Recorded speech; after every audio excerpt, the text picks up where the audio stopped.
Ариун сүнсний тусламжийг гуй, ариун сүнс бидэнд туслаасай, ариун сүнс бидэнд рүү яриасай. Бас бидний хүн нэг бүрт одоо хувийг маань өгөөсэй, ойлголтыг бүдэг бадаг байсан зүйлийг тодорхой болгож харуулаасай. Ариун сүнстэй угаасаа юу хийхээ маш сайн мэднэ. Тийм учраас таныг бид нар яг энэ цагт хүндэлж, биширж бас танд бүрэн тулгуурлаж байна. Танд бүрэн найдаж байна ариун сүнс. Бидний хийж байгаа, хэлж байгаа, ярьж байгаа бүхний цаана та ажилдаг гэдэгт итгэдэггүйсэн бол бидний хийсэн бүхэн хоосон байх байлаа. Харин та цаана нь байж, та хүргэж, та дамжуулж, та ам оруулж, амьлуулж, хөдөлгөөнд оруулдаг учраас бид нар хийж байгаа бүх зүйлээ танаар амьтай, хөдөлгөөнтэй, үр дүнтэй болно гэж найддаг. Тэгээ бидний найдвар, бидний итгэл өнөө орой танд бүрэн хандсан байна. Та бидний анхаарлыг, та бидний ойлголтыг, та бидний оюун санааг үнэхээр тэлэх болтугай, төвлөрүүлэх болтугай. Тэгээд бүх алдар нь танд байх болтугай гэж би Есүс Христийн нэрээр ярьж байна. Тэгээ онцгойлоод энэ орой та бас бидэнд ойлголт, илчлэлт, мэдлэгийн шинэ төвшнгөөр ажиллах болтугай. Яг гэвэл таны төвшнгүүд үргэлжлэн шинэ байдаг. Тэгээ онцгойлоод та бидэнд ойлголтыг, илчлэлтийг, жинхэнэ мэдлэгийг намжуулах болтугай. Сонсож байгаа бидний зүрх сэтгэл рүү, ярьж байгаа сонсож байгаа аль альныхын зүрх сэтгэл рүү та сүнсний хэмжүүрүүдэд дамжуулаасаа. Бид нар тийм юр бусын хүний нүдэнд харагдаад байдаггүй гэсэн мөртлөө бодиттой явагддаг тэр сүнсний хэмжүүрүүдээс үнэхээр хүсэмжилж байна. Та биднийг үнэхээр энэ тал дээр шагнаач гэж танаас залбирanгуйж байна. Ариун сүнс тантай хамтран ажиллахдаа үнэхээр таатай байна. Та бидэнтэй хамт байгаад бас үнэхээр баяртай байна. Үргэлж хамт байх учраас та биднээс хэзээ ч залхахгүй учраас үнэхээр талархаж байна. Тэгээд бүх алдар нь танд байх болтугай гэж би Есүс Христийн нэрээр ярьж байна. Амен. За 9-р бүлэг. 9-р бүлэг. За энэ дээр бид нар зарим нэг зүйлийг энд бол өргөлийн тухай маш их ярьж байгаа. Тэгээд энэ өргөлийн талаар энэ өргөлийг цөмөрөө дахиад харъя. Өөрөөр хэлбэл шинэ гэрээний биднэрт бол өргөл биш, харин одоо энэ амьд золиос шүү дээ. Амьд золиос, амьд төлөөс, амьд төлбөрийн талаар ярьж байгаа. Тэгээд би та нарыг нөгөө Джонатан Дэйдийн Чимээгүй цагийн номыг хүлээж аваад бас тэрэн дээр ажиллаж байгаа байх гэж найдаж байгаа. Тэгээд энэ еврей номыг уншиж байхдаа ч гэсэндээ та бас яг тэрний дагуу асуулт өөртөө тавиад өөртөө ч явахтай бурхнаас хэрэг бурхан өөдөөс чи хараа сууж байна гэж бодох юм бол та асуулт тавиад энэ одоо юу гэсэн учиртай юм бэ? Энэ яа гэсэн үг вэ? Та надад яг юу хэлхийг хүсэж байна вэ гэх мэтийн асуултуудыг бодтойгоор тавиад тэгээд уншвал бас их эсвэл уншиж байхдаа ч юм уу тэгэх юм бол бас нэлээд нухацтай гүн тийм одоо эрэл хайгуулууд болох байх гэж би бодож байгаа. Тэгэхээр тэрийг ашигтайгаар ашиглаараа манайхан зөвхөн тэр Матай ном, Лук, Марк, Иохан дээр л харах биш. Ер нь асуулт их байх тусмаа л айгүйх юм мэдэж авдаг бид нар. Тэгэхээр асуултуудыг бас сайн тавих хэрэгтэй юм байна гэдгийг ямартай ч гэсэн та нар маань бас мэдсэн баха. Тэгээ одоо 9-р бүлэг ч гэсэндээ айгүй олон асуулт гарч иж болно шүү дээ. Анхны гэрээ гэж яг юу хэлээд байгаа юм? Анхны гэрээний амин сүнс нь яг юу байсан? Өнөөдөр шинэ гэрээ хизээнээс ажиллаж эхэлсэн. Шинэ гэрээний амин сүнс нь одоо яг юу юм? Тэгээд Есүсийн цус яг юу хийсэн? Есүсийн цус Есүсийн ам хоёр чинь нэг юм уу, тустай юм уу гэх мэтчлэнгээр янз бүрийн асуултуудыг бид нэр тавиад тэгээд тэрнийхээ дагуу эрэл хайгуулаа хийж бас болох юм байгаа юм. Тэгээд бас нөгөө Библийн өөр газруудад яг энэ талаар юу гэж хэлсэн байгааг бас судалж үзэхэд үнэхээр сайхан байдаг. Яаж ингэж бурхан янз бүрийн он цагт ижил зүйлсүүдийг ингэж ярьдаг байсан. Огт өөр хүмүүсээр. Тэгээ энэ нь болохоор бурханы мушигж байгаа зорилго нь эхнээсээ л нэг байсан. Тэрийгээ ингээд үе болгон дээр давтан хилээд байсан. Тэгэхээр тэр бол яхааргүй юудын бурхан юм бэ гэдгийг бид нар бас харна, холбоосуудыг нь харна штэ. Тэгэхгүй ингээл нэг л номон дээр төвлөрөөд байх нь өөрөө бусад номнуудаас биднийг айгүйх салангад болгочдөг. Тийм учраас Библи өөрөө бүхэлдээ Эхлэл номоос Илчил ном хүртэл Бурхан нэг л юмыг тууштай мушигч байгаа. Тэрийг бид нар энэ бүлгүүдийг уншиж байхдаа, номнуудыг уншиж байхдаа шинэ хуучин гэрээг гэлтгүү одоо анхаар унших хэрэгтэй. Тэгээд хуучин шинэ гэрээний өөрийнх нь маш давуу одоо надад бол тийг санагддгийн шинэ гэрээ бүр үнэхээр юугаараа маш давуу байдаг гэхээр нөгөө хуучин гэрээн дээр голцоо дандаа хүмүүсийн амьдрал бодит үйл явдал гардаг бол тэр хүмүүсийн амьдралд болж исэн хүний нүдэнд харагддаггүй тэр сүнслэг нууцуудыг нь шинэ гэрээнд ингэж бүр тайлбарлаж өгсөн байдаг. Бодтойгоор. Тэгээ шинэ гэрээг зарим хүмүүс онол монол гэж ярьдаг. Гэхдээ хуучин гэрээ өөрөө энэ онолоор хуучин гэрээ шинэ гэрээ бичигдээчгүй байхад энэ онолоор нь амьдрцсан хүмүүсийн амьдрал гараад байдаг. Тийм учраас бид нар өөрсдийнхөө амьдралд болж байгаа сүнслэг зүйлсүүдийг ойлгоход яалтчгүй бидэнд сүнслэг мэдлэг хэрэгтэй шүү. Тэгэхээр шинэ гэрээний энэ элч нарын бичсэн захидлууд бол тэр чигтээ бидний амьдралд болж байгаа Бурхны ажиллаж байгаа арга замууд ерөөсө бүх зүйлсийг сүнслэгээр бид нар хэрхэн ойлгох юм, сүнслэгээр хэрхэн одоо ярих юм, өөрөө өөртөө тайлбарлах юм маш чухал тийм одоо ойлголтыг өгдөг гэж би боддог. Тэр утгаараа Еврей ном бол үнэхээр одоо Есүс Христийн авралыг бүр детальчилж бүр нэг бүрчлэн одоо ингэж тайлбарлаж хэлсэн байгаа даа байхгүй. Тэгээд энэ зохиолч чинь өөрөө одоо ариун сүнсээр удирдуулаад энийг ингэж битсэн байгаа даа шүү дээ. Бид нэр шинэ гэрээг уншиж байхдаа миний амьдрал дээр энэ зүйлсүүд өрнөж байна уу? Өрнөж байгаа юу? Өрнөж байсан уу? Одоо ер нь бол яг ийм юм явагддгийм байна гэдэг тэр одоо мэдлгүүд, тэр илчлэлт ойлголтуудыг бид нэр хүлээж авах учиртай байгаа даа. За тэгээд 9-р бүлгийг цөмөрөө харъя. Унши. Тэгэхээр анхны гэрээ нь энэ дэлхийд хамаатай ариун газар ба үйлчлэлийн зарилгуудтай холбоотой. Өөрөөр хэлбэл Мосед тушаасан майхан сүмтэй холбоотой. Би бүр юу гэж хэлэх вэ гэхээр анхны гэрээний амин сүнс нь ерөөсөө л майхан сүм. Шинэ гэрээний амин сүнс бол Есүс Христ. Гол сүм нь. Хуучин гэрээний амин сүнс одоо юу бэ гэхээр ирээгүй байгаа Есүс Христийг төлөөлж байгаа майхан сүмийн одоо тухай тогтоол. Яг тэр майхан сүм дотор Бурхан амьдрах гэж байгаа учраас. Тийм учраас Мосегийн хараад барьсан майхан сүм бол хуучин гэрээний буюу одоо анхны гэрээ гэж ярьж байгаа шүү дээ. Анхны гэрээний Есүс Христийг төлөөлөх газар дээрх байгууламж нь буюу амин сүнснээс нь хуучин гэрээний бүх үйл Бурхны тогтоол, Бурхны үгүүд нь яг энэ амин сүнсэд тойроод иргэдэг гэсэн үг. Тийм учраас израилчууд энэ майхан сүмийн ойлголт бол израилчуудын хувьд бүр үнэхээр ариун байсан. Бүр үнэхээр тэдний одоо амьдралыг нь авч явдаг хүн тэр майхан сүм оршин буйгийн улмаас хүн уучлагддаг.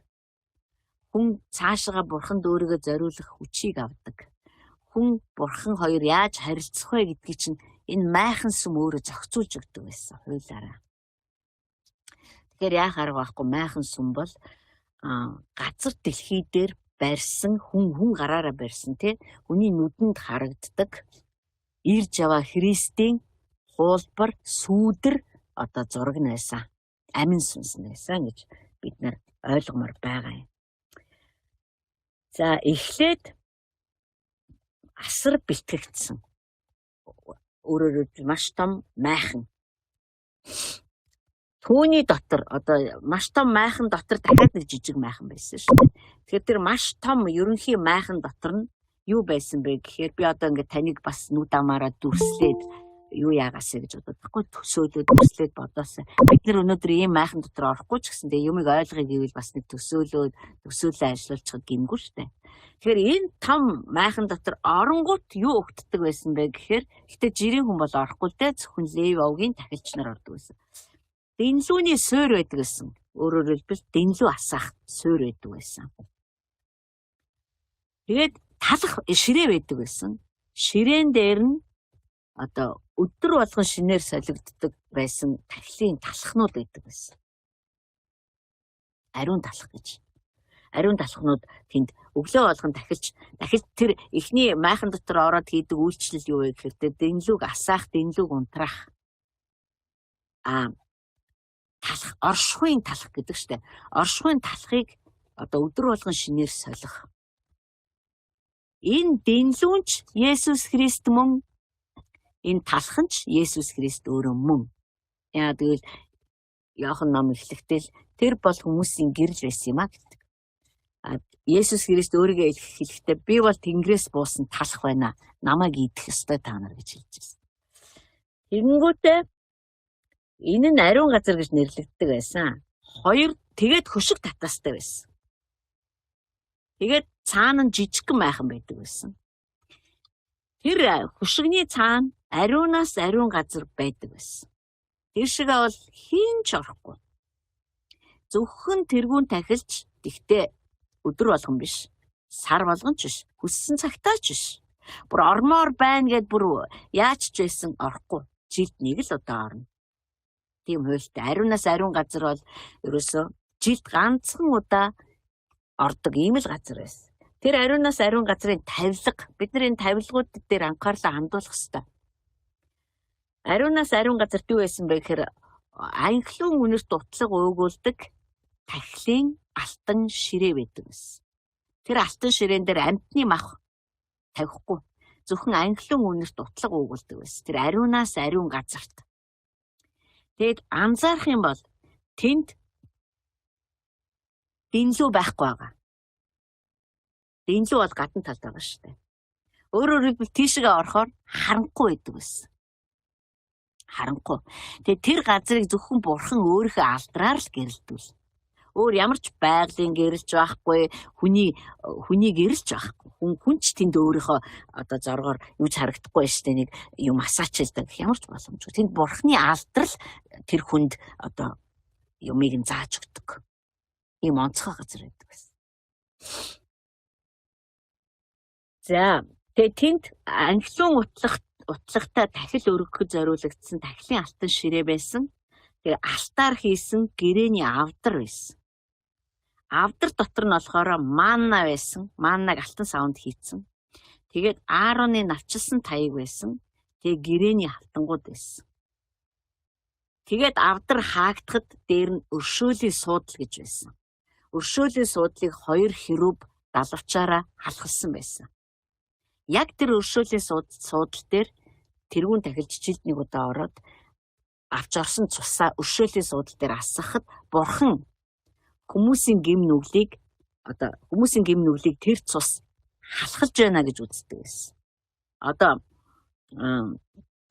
яг та нар энийг ингээд нөгөө Египтээс гарсан номыг уншаад тооллого левит энтергээд уншихаар бүр нарийн гарч ирэх байх л та. Гэтэ зүгээр одоо мэддэггүй хүмүүс байдаг бол эсвэл мэддэг байсан ч гэсэн бид нар давтан сануулах юм бол энэ авдар дотор байгаа одоо эд зүйлсүүд бол хүний гэмт чанарыг л илэрхийлдэг байсан. Би гэмтэй юм. Тийм л учраас би бурхантай уулзах чадахгүй байгаа юм.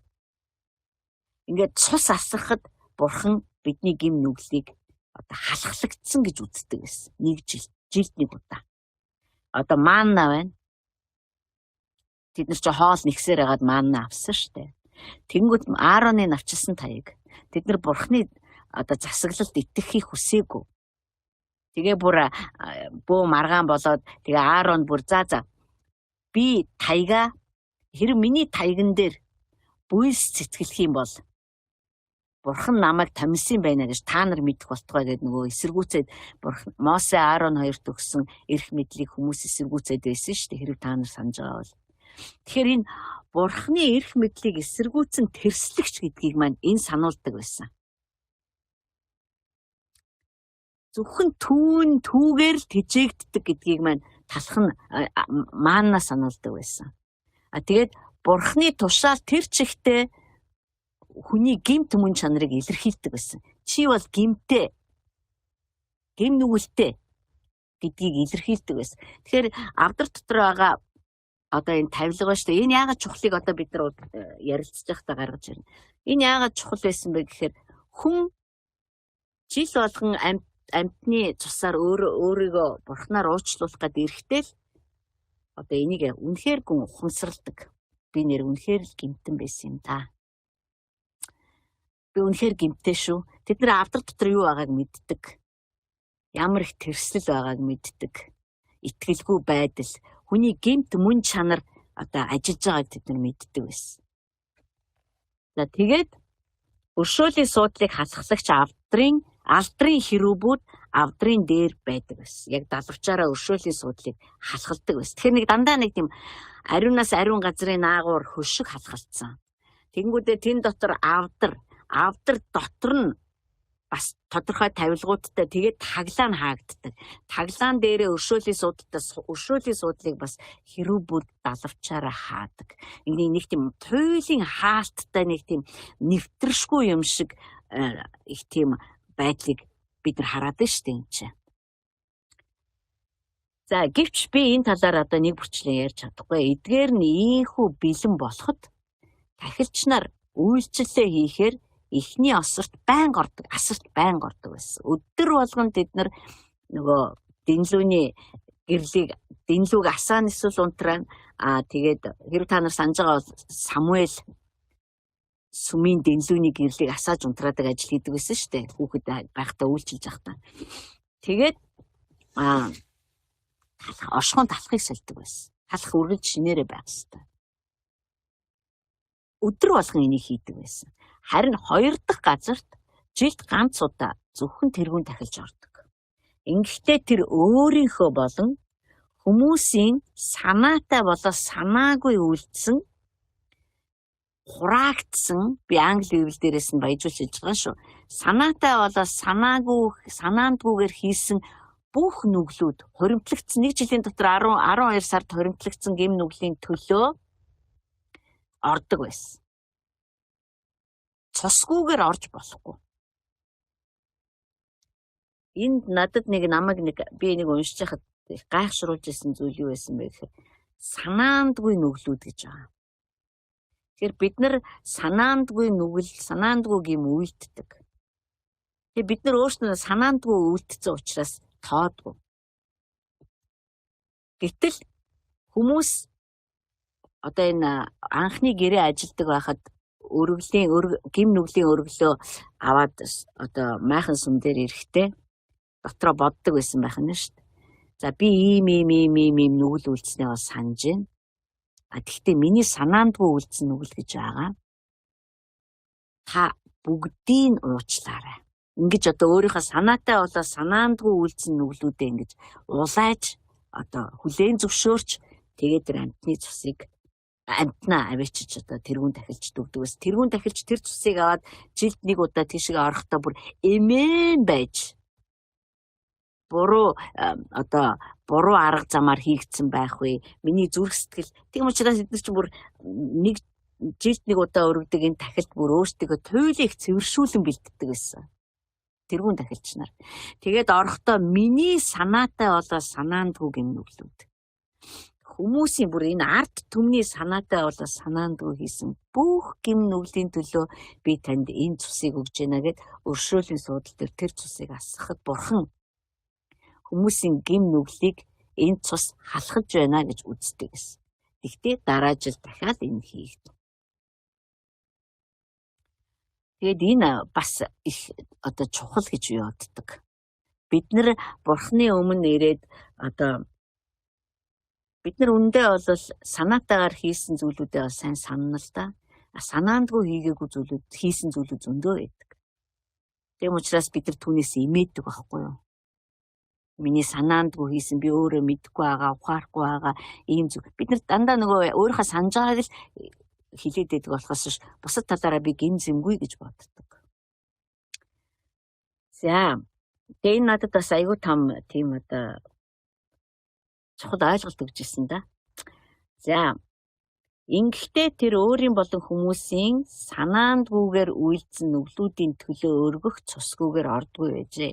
Эхний асар байж хахад ариун газар руу орох зам нээгдээгүй хിവэрэ байгааг ариун сүнс харуулж байна. Өөрөөр хэлбэл эхний асар байгаа гэдэг чинь дараагийн асар руу орох зам хаалттай гэсэн үгэ гэж ариун сүнс батлан гэрчилж байна.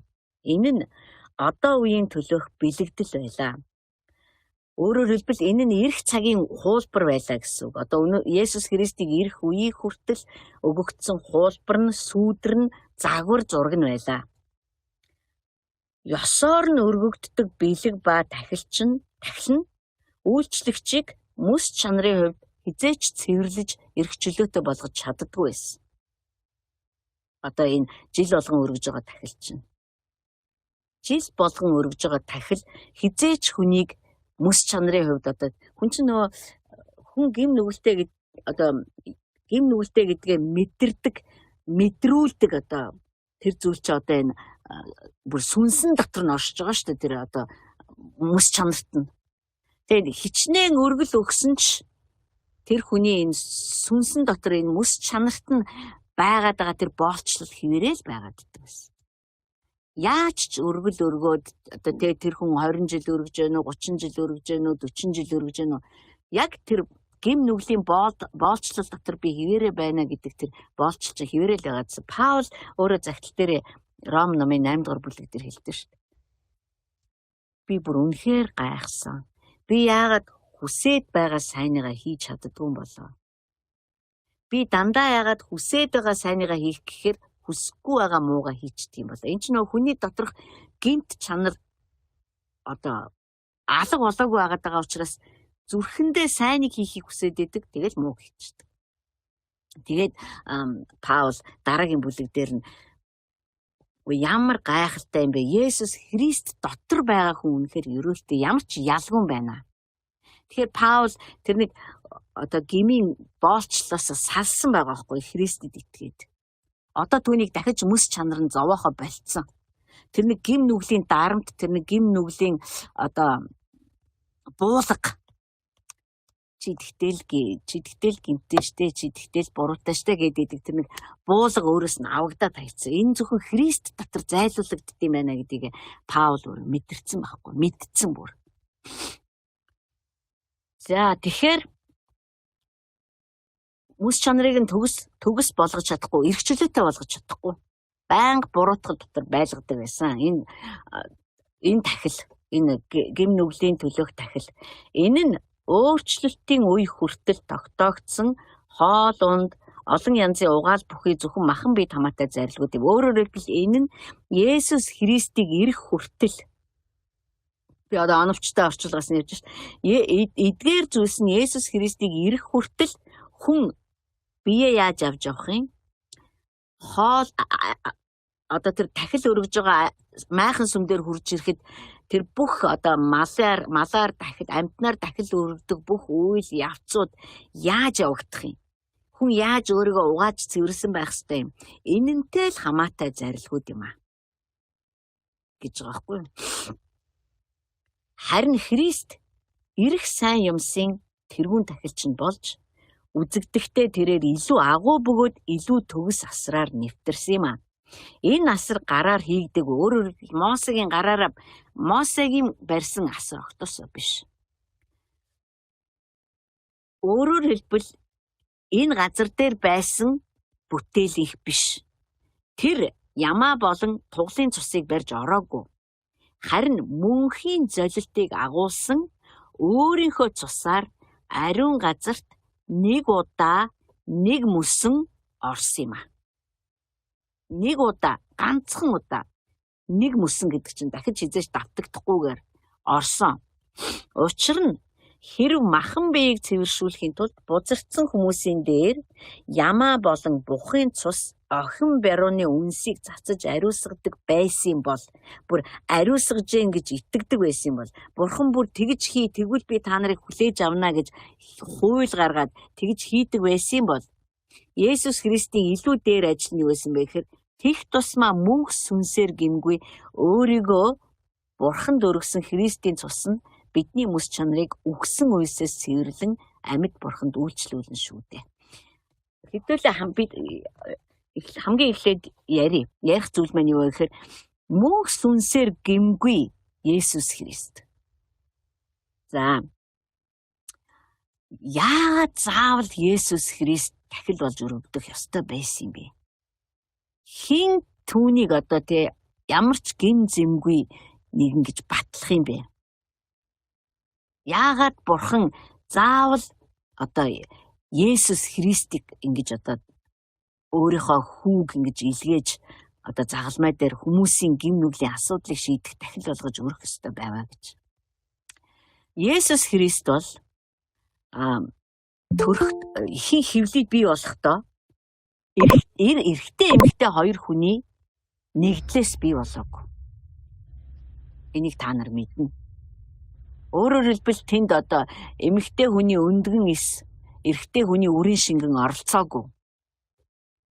Есүс Христ бол ганцхан удаа дахин давтагдахгүйгээр цэвэр ариун сүнсний хүчээр Мария гэдэг эмэгтэйгийн хевлид бүрлдсэн. Гэхдээ энд Йосефийн үрийн шингэн ороогүй, Мариягийн өндгөн эс хоёр нийцэж энэ бүтээгүй. Хэрвээ ингэж Есүс бүрлдсэн бол энэ хуурамч хаан. Энэ хүний дотор гимгүү цус байхгүй, гимт цус байна гэсэн үг. Бурхан өргөлийг одоо хүн төрлөختний гим нүглийг шийдэх өргөлөө гаргаж ирэхдээ хүний аргаар бүрлдүүлэх боломжгүй байсан. Хүний аргаар бүрлдэх юм бол эн чинь гимгүй Есүс Христийн цус байха болчих шүү дээ. Яа тэгвэл цуснд гим нүгэл дамжигддаг. Бүр автоматар. Тийм учраас бид нар Адамаас автоматар биднэр лөө дамжиж ирсэн тэр гим нүглийн өвийг бид нар хүлээж авсан байхгүй юу? ДНК-гийнхаа бүх мэдээллээр. Тийм учраас бид нар төрөхдөө л гим нүгэлтэй байсан. Бид нар ганцхан төрчөөд нялх хүүхэд байхдаа л тэрийг ухамсарлаж мэддэггүй байсан болохоос илэрхийлдэг байсан. Тэгэхээр бид нар энийг бүр аягүй сайн одоо өөртөө бүр тогтоож аммаар байгаа. Яагаад тэр одоо мөнх сүнсээр гимгүй гэж тооцогдоод байгаа юм бэ гэхээр Бурхан бүр ертөнцийн суйраас өмнө түүнийг Мариягийн хевлийг бий болгохдоо дахил болгож бэлдсэн, дахил болгож өргөнө гэж бүрлдүүлэхийн тулд хүнийг оролцуулаагүй. Ганцхан түүнд хевлийн хэрэгтэй байсан.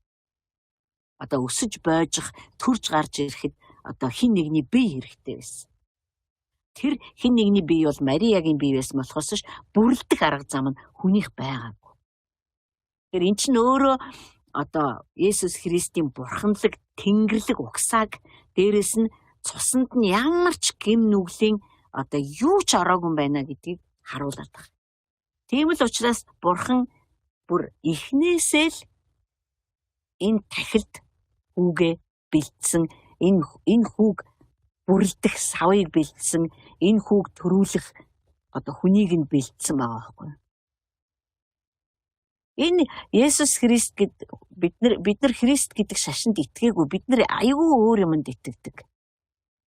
Биднэрт ийм одоо ийм давуу талтай ийм одоо гэрээ байдаг, ийм давуу талтай цус үйлчилдэг бидэнд.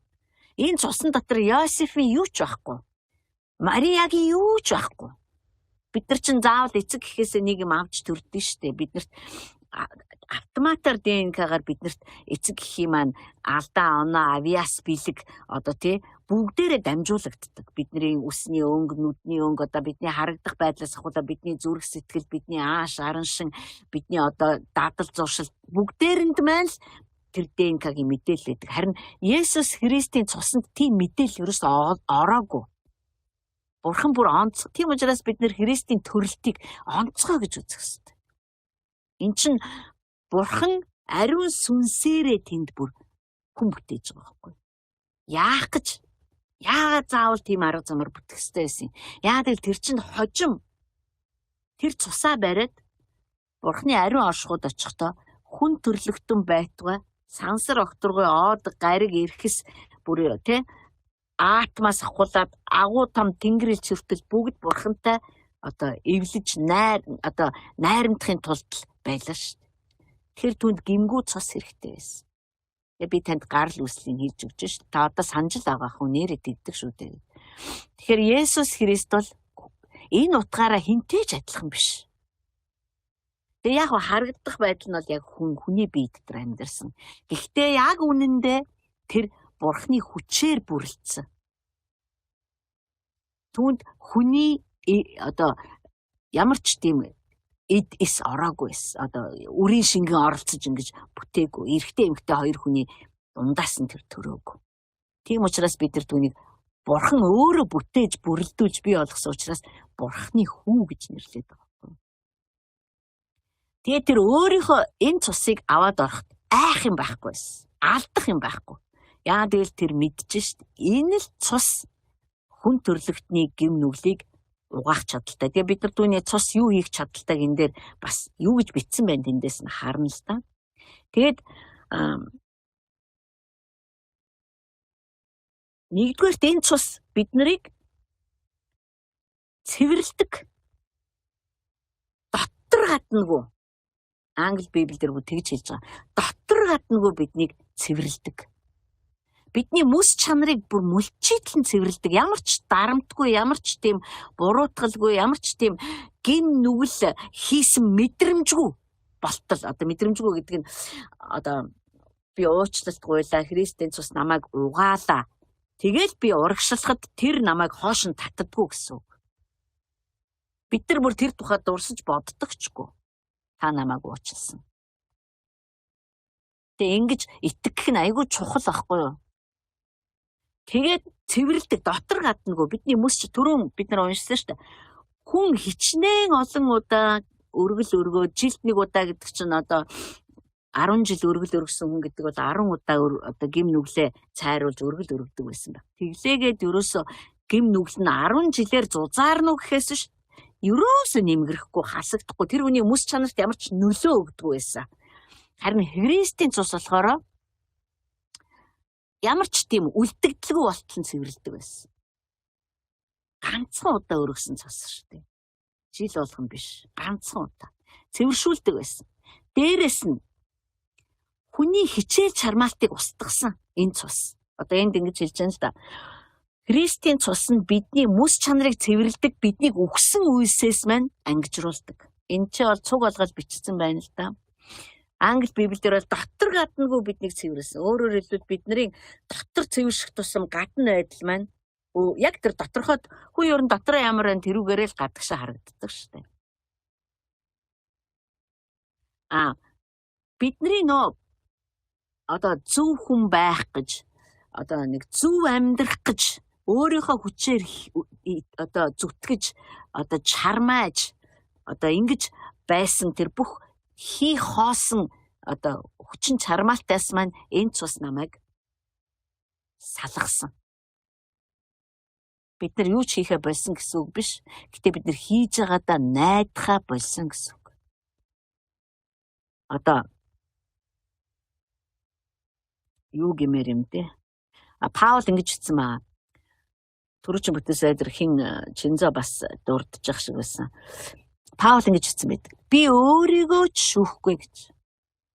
Хүмүүс миний талаар юу гэж ярихын тэрэнд би онц анхаарахгүй. Өөрөөр хэлбэл хүмүүс намайг юу гэж хэлэх нь намайг зовоохгүй. Тэр байтугай би хүртэл өөрийгөө яана би ингэчлээ штэ энэ буруу байх та яана би тэгчлээ штэ энэ лав буруу яана би штэ ингэчээд их юм ямар хэцүү юм бэ ингэж өөрийгөө ч би шүүхгүй яагаад гэвэл би мэдэхгүй харин бурхан мэдэх учраас би түнд өөрийгөө өргөнө л гэсэн. Тэгэхээр эн чинь маш их хоосон чармаалтаас биднийг ангижруулж байгаа байхгүй юу? Бид нар одоо ер нь бол хуучин гэрээний ч гэлтгүй өнөөдөр шинэ гэрээнд амьдарч байгаа олон итгэгч нар ингэж өөрийгөө зөвтгөх гэж аягүй хичээдэг. Зарим хүн болохоор заст би энэ 7 хоногт Библийг аягүй уншсан. Лавтай бурханд аягүй таалагдж байгаа баха. Тэгэхээр би нэг 2 хоног завсарлахад болно. Энд чинь юу илэрхийлж байгаа нөхөр би тэр Библийг уншиж байгаа үйлсэндээ итгээд байгаа байхгүй. Гэтэл би уншсан ч уншсан ч би түүний хүүд итгэсэн. Би түүний хүүгийн цус миний амьдралд төгс ажиллаж байгаа намайг дотор гаднагүй үргэлжлүүлэн цэвэрлж байгаа. Зөвхөн намайг тэр цагт итгэхэд биш. Одоо ч гэсэн үргэлжлүүлэн цэвэршүүлж байгаа. Би энэ л цусны хүч чадлаар би ингэж яваа юм аа. Тийм л учраас би таны үгийг ингэж шимтэн уншдаг юм аа.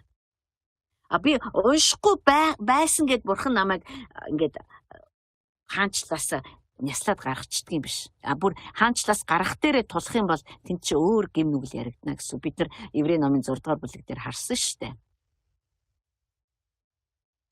Тэгэхээр Христийн цус зөвхөн миний мэс чанарыг, миний тэр гэм нүгэлд дарлуулсан, боолчлогдсон байсан тэр боолчлыг тастаж хаяад намайг сүнсний эрх чөлөөнд гаргаад намайг бүр уучлалаараа угааж цэвэрлээд ямар ч гим зэмгүй нэгэн болгоод гаргаад ирэхээс гадна намайг өөрийнхөө хүчээр юмыг гүйцэтгүүлэх гэсэн хоосон чармаалтуудаас маань салгаж өгсөн. Христийн цус.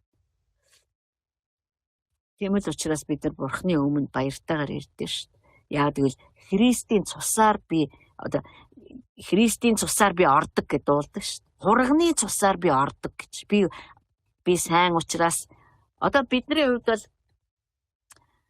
хашаач гэж алга, майхан сүмч гэж алга, ариун газарч гэж алга, ариунаас ариун газарч гэж бид нар ингэж дамжаал орох уу болох уу гэх юм алга шүү. Бид нар бүхий л цагт түүний өмнө гүгээд очдог. Яагаад тийм зоригтой байна? Яагаад л хурганы цусаар ордог. Хүмүүс заримдаа би ингээд нэг л тийм чадахгүй байна, би залбирч чадахгүй, би ерөөсө бурхан руу ойртож чадахгүй, би ерөөсө ингээд одоо тэр чинь яагаад л хүн ерөөсө тэр авралдаа итгэхгүй байна л да.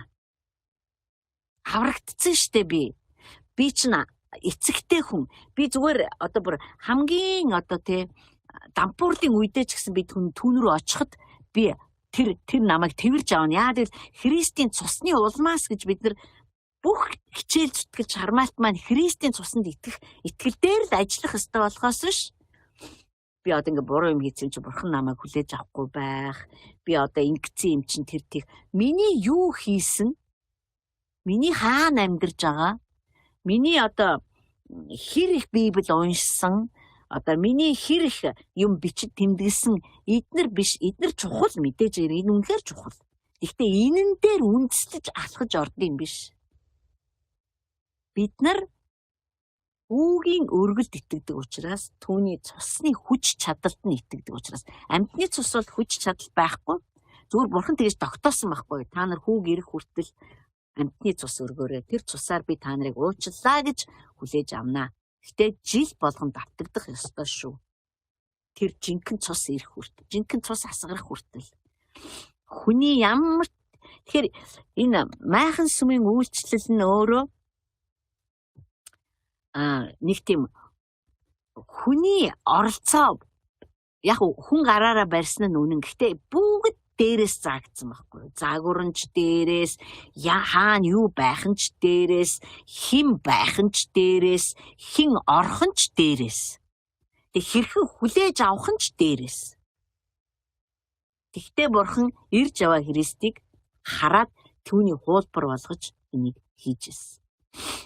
Тэгэхээр тэр бидний одоо хүний хүчин чармаалтыг маань энэ цус устгаж өгсөн. Би бүхлээр Христийн төлөөсөнд Христийн одоо цусны хүч чадалд итгэдэг болсон. Тийм учраас бид нар буруу юм хийсэн гэдгээ мэдэх юм бол мэдэхгүй байсан ч гэсэн бид нар Христийн цусыг үргэлж санаж ах хэрэгтэй байна шүү. Талархаж байна. Та миний санаатай болоод санаандгүй, мэдсэн болоод мэдээгүй гэм нүглүүдийг аль нэг нь угаах хүч чадалтай тэр цусыг барьж орсон учраас би танд үнэхээр талархаж байна. Энэ бидний бүр одоо бидний хувьд бүр үнэхээр итгэлийн маань одоо цөм биш үү? Тийм л учраас бусад би бүх зүйл би итгэхэд бэлэн байгаа хгүй. Би ингэж итгэдэг учраас. Энэнд итгэдэггүй бол бид нар бусад бүх зүйлд итгэсэн ч хол явахгүй.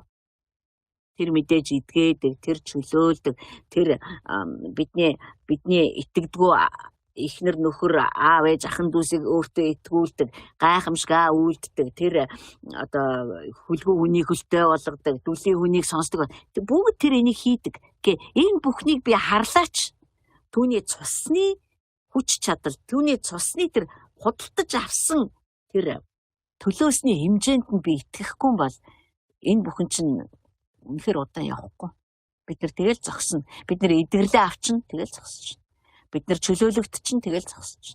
Бид нар санхүүгийн асуудлаа шийдүүлчин тэгэл зогсож. Тэгээ Христийн цус ингэж бүхий л амьдралын маань туршид надад ингэж миний төлөө зогсож, миний өмнөөс харанхуйг айлгаж, намайг угааж цэвэрлэж, намайг үхсэн үйлс хийхгүй байхын тулд ариун сүнсээр дагуулж авдаг энэ гайхалтай зүйлсийг бид нар харахгүй дуусна л гэсэн үг байна. Тэгээд гуравт нь болохоор Христийн цус өөрөө шинэ гэрээг хүчинтэй болгосон, ажилуулсан. Харин уншилтаа хэдүүлээ. Тийм учраас Есүс Христос шинэ гэрээний зууч мөн. Харж байна тий? Энэ нь анхны гэрээний дор үйлдсэн гин бурууг золихын төлөө үхэж дуудагдсан хүмүүст мөнх өвийн амлалтыг хүлээн авахуулахын тулд болоо. Өөрөөр хэлбэл цус гэдэг чинь ам. Өөрөөр хэлбэл цус ярьж байгаа гэдэг чинь тэр цусыг урсгасан нэгэн үхсэн гэсэн үг. Есүс Христ үхсэн, түүний үхэл бол түүний цус. Түүний ам, түүний цус. Тэгэхээр түүний ам өргөгдсөн, түүний цус урссан яг тэр мөчөөс эхлээд шин гэрээ ажиллаж эхэлсэн. Яг тэр мөчөөс эхлээд. За тий харъя цөмөр. Учир нь хаана гэрээс байна? Тэнд гэрээслэгчийн үхэл зайлшгүй хийгдсэн байх ёстой. Тийштэй хүний өв залгамжлын гэрээ хүртэл нөгөө нэг тухайн хүн өгчээж ажиллагаанд ордог шүү дээ. Бараг гэрээний бүх заалтууд бараг бүгдээрээ. Яагаад гэвэл тэр хүн намайг өгсний дараа ингэж хийгээрэй. Намайг өгсний дараа энэ зүйлийг тэрэнд өгөөрэй. Намайг өгсний дараа би байгаа юмаа тэрэнд өгч байна. Намайг өгсний дараа манай хүүхдийг тэдэн нас хүрэхэд миний энэ өв хөрөнгийг тэрэнд өгөөрэй. Тэгэхээр тэр хүн үхээгүй байгаа цагт тэр чинь ажиллахгүй байхгүй. Түүнчлэн анхны гэрээ буюу хуучин гэрээ хаалтаа хийгээд шин гэрээ эхэлсэн цаг тэр газар хаана гэхэд загалмай дээр. Есүс Христ үхлээ бүх хуучин гэрээ хуулбар зургуудтайгаа, сүүдэртэйгээ, майхан сүмтэйгээ, малын цустайгаа, тахилч нартайгаа, тэргүүн тахилч нартайгаа зүйл дуусаад одоо шин гэрээ ажиллаж эхэлсэн. Энэ шин гэрээ бол газар дээр байсан майхан сүмтэй холбоогүй, зүгээр жинхэнэ оргин бууж ирсэн гэсэн. Үргэлжлэл нь биш, оргин, жинхэнэ оргин бууж ирсэн. Холбоогүй гэж хэлэхгүй би холбоотой. Гэхдээ энэ ажиллагаа одоо газрын нөхцөлд үргэлжлэх байхгүй. Энэ ажиллагаа бүр тэнгэрт очиж үргэлжилсэн. Багийн хаалт хажиж шүү. За харъя. Учир нь гэрээслэгч амьд байгаа цагт гэрээс нь хизээч хүчин төгөлдөр болохгүй. Гэрээслэл нь тэдгээр хүмүүсийг үхсний дараа хүчинтэй болдгоо. Тиймд анхны гэрээч цусгүйгээр батлагдаагүй. Энэ хоёр гэрээ хоёулаа цусаар баталгаажж байсан. Учир нь хуулийн дагуу тушаал бүрийг Мосе бүх хүнд айлдсны дараа тэрээр тугал болон ямааны цусыг ус, час улаан ноос, хисопын мөчрийн хамт аваад уг ном дээр болон хуулийн номон дээр бүх хүний дээр цацаад энэ нь Бурхны та нарт тушаасан гэрээний цус мөн гэж хэлжээ. Анхны гэрээ бол амьтны цусаар баталгаажж байсан. Яагаад гэвэл Христ ирээгүй байгаа учраас. Христийн цусыг төлөөлж амьтны цусаар баталгаажж байсан. Энд чинь бүр Мосегийн үед ч биш, бүр ихэнд шүү дээ. Абель хурганы цус Бурханд авчиж өгсөн шүү дээ. Энд чинь өөр аягүй сонирхолтой түүх.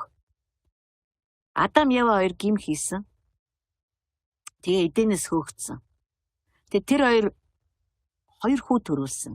Эхнийх нь Калеб, дараагийнх нь Абель. Тэгээ хоёр хүн хоёулаа хэдийгээр тэд гим нүгэлд унсан байсан ч гэсэн тэд Бурхны өмнө ирж өргөдөг байсан. Зам байсан тэднэрт. Тэгээд очихт нь Бурхан нэгнийх нь өргөлийг хүлээж авсан, нөгөөгийнхийг нь таалаагүй. Нэг нь болохоор зэрэг Бурхны би Абелийг бол бүр асар сүнсний эрэл хайгуул хийсэн гэж итгэдэг. Хэдийгээр тэр тухай бичиг байгаа ч гэсэн түүний өргөж байгаа өргөл нь өөрөө Абелийг энэ гим нүглийн асуудлыг Бурхан яаж шийдэх вэ? Яавал бид нар буцаад Бурханд хүлээн зөвшөөрөгдөх вэ? Яавал Бурхан ба хүн хоёрын хооронд үүссэн дайсагнал зогсох вэ гэдэг тэр хичээнгүйлэн хайсан бөгөөд хариулт нь хурганы цус байсан. Тийм учраас шинэ гэрээний номон дээр Есүс Христийг ертөнцийн суйраас нь ядлагдсан хураг гэдэг байхгүй юу? Өөрөөр хэлбэл Абель Есүс Христийг алсаас харсан. Амлалтыг нь хүлээж аваагүй тамлагдаж өгсөн ч гэсэн алсаас Бурхны өршөөл нь хурганы цусаар хийгдэх юм байна гэдгийг тэр харсан. Тэр хураг нь Есүс Христ байсан. Тэр Есүс Христ ирээгүй байсан. Тийм учраас Абель өөрийнхөө сүргээс хураг аваад нядлаад цусыг нь Бурхны өмнө авчиж өгөхөд Бурхан яагаад таалсан? Яагаад гэвэл яг зүрхэнд байгаа ямыг нь авчиж өгчөж байгаа байхгүй. Өөрийнх нь хийх зүйлсийг Абель ойлгоцсон байсан гэсэн. Тэр яг Бурхан Абель Бурхны зүрхэнд хүнтэйгээ эвлэрий гэсэн тэр юр бусын зүтгэл байгааг Абель харсан. Магадгүй хүнээс ч их тэр хүсэж байгаа юм байна. Гэхдээ тэр нь өөр юугаар ч биш зөвхөн гэмгүй цусаар л хийгдэх юм байна. Тийм л учраас Абель хурганы цус авчиж өгсөн ш. Түүнээс биш тэр зөвхөн хонь малдаг байсан учраас биш. Каин ч гэсэндээ эрен хайгаад Бурхны зүрхэнд Бурхан минь танд яг юу таалагдах вэ? Одоо бид нэг гим нүгэлд унчлаа. Яавал энэ бүхнийг зөв болгох вэ? Та юу гэж бодож байна? Танд ямар төлөвлөгөө байна? Таны таалал юу байна гэж хайсан бол тэр үр тарианыхаа дээдийг аваачихгүй байхсан. Тэр Абелээс хургахгүй байх байсан баг. Тэгэхээр Каин бол өөрт юу таалагддгаал аваачиж өгсөн. Миний хөдөлмөр. Миний хийсэн ямыг хараач. Миний бүтээсэн ямыг хараач та. Харин Абель бол миний хийсэн юмч өршөөл уучлалыг авчрахгүй юм байна. Сонсороо манайхаа энийг чухал шүү. Би яаж ч хичээсэн Бурхан намайг уучлахгүй юм байна. Ганцхан гэмгүй цусал бидний хооронд ханыг устгах чадах юм байна. Тэгэхээр Абель өөрийгөө биш Бурханыг эрен хайсан. Өөрийнхөө хөдөлмөрт өөрийнхөө хүч чадалт биш Бурхан эцэст нь эвлэрлийг хийж чадах юм байна гэдгийг тэр харсан учраас Бурханы зүрхний дагуух өргөлийг тэр өгсөн. Каин болохоор зэрэг би хичээх юм бол би сайн хүн байх юм бол би сайн үйлс бүтээгээд байх юм бол би өөртөө ингээд ажиллаа сайн хийгээд байх юм бол би буянтай үйлс бүтээгээд байх юм бол Бурхан лав намайг өршөөх юм байна. Би лав Бурханд таалагдах юм байна л гэж бодсон. Тийм учраас тэр үр тарианыхаа дээдийг авчиж өгсөн. Одоо энд бид нар Абелийн цуснаас илүү дээрийг ярьдаг Христийн цусыг харж байна. Дэмийч нэг Еврей номон дээр бид нар Абелийн цуснаас илүү дээр юмыг ярьдаг Христийн цус руу ирсэн шүү дээ гэж Дэмий хэлээг байхгүй юу? Яг энэ номон дээр чинь Абелийн цусыг Дэмий дурдаагүй. Бүр санаатайгаар ингэж гаргаж ирж байгаа. Абелийн цус бол тэр хураг өргөсөн. Үүнийхээ төлөө тэр алуулсан. Есүс өөрийгөө өргөхдөө өөрийгөө алуулсан. Чанар яг адилхан гэхдээ ярьж байгаа нь өөр. Яг л Абелийн цус бол авралыг үзээгүй шудраг басаар хилмигдэж өгсөн үхэл зүвийг үлдсэн мөртлөө орын нэгний гарт өгсөн үхэл байсан бол Есүсийн цус юмыг зөв болгохын төлөө үхэн зөв байсан тэр л үхлээрээ Есүс өгсөн. Тийм учраас Есүсийн цус ялалтыг ялгуусан байдлыг бүх юмс бүрэн төгс хийгдсэн гэдгийг зарладаг. Абелийн цуснаас илүү дээрийг ярьдаг гэсэн. Тэр өштэй түүний цус бидний амьдрал дээр тэгж ярьдаг. Би ариунагийн ажил дээр гүйцэд бүрэн төгс юмсыг хийсэн. Тэр түүний цус бидний амьдрал дээр төгс ажиллагааг ярьдаг. Төгс бүрэн дүүрэн байдлыг ярьдаг. Христийн цус чинь зүгээр л нэг тийм улаан өнгөтэй юм хаан чин байгаад идэх юм биш. Сүнсний ертөнцид маш бодитойгоор ярьж идэг. Энэ хүний амьдрал дээр би бүрэн бүтэн байдлыг байгуулсан. Энэ хүний амьдрал дээр төгс байдлыг би байгуулсан. Тэрнээс илүү тийм төгс бүрэн төлөөс гэж байхгүй. Бид нар энэ цусыг бүр өөрийнхөө амьдрал дээр зүгээр Христийн цус зүгээр л нэг намайг аваар ослмослоос хамгаалт юм огтосоо биш. Тийм жижигхэн хэмжээнд бид нар түүний цусыг тооцох хэрэггүй. Энийг нэг юм одоо нэг өвөл мөвөл халтарж унахчихгүй хүн шиг аваа явчихсан центр тэр цус боддгоо. Тэгсэн бүр ялгуулсан одоо тий бүр нэг ажлаа гүйцэлдүүлсэн тэр нэгний цус ярьж ийн гэж та бодлоо. Үхлийг ялцсан, өвчнийг ялцсан, бүх өвдөлтүүдийг ялцсан. Бүр бүх шархаар нь хүн эдгэрж идэг. Үхлээрээ харанхуйг одоо харанхуйг үхэгсдийн орны түлхүүрийг харанхуугаас булаагаад авцсан. Үхэж байхдаа харанхуйг зэмлсэн. Үхлээрээ харанхуйг ялсан. Тэгээд харанхуйн захирагч болох диаволыг бүх загц нартай нь зэвсэггүй болгосон. Бүгдэд нүцгэлээд үзүүлэн болгосон.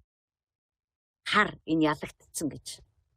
Тийм цус одоо бидний амьдрал дээр ярьдаг, бидний амьдрал дээр одоо ингээд бүр байж идэг. Харагдахгүй ертөнцид.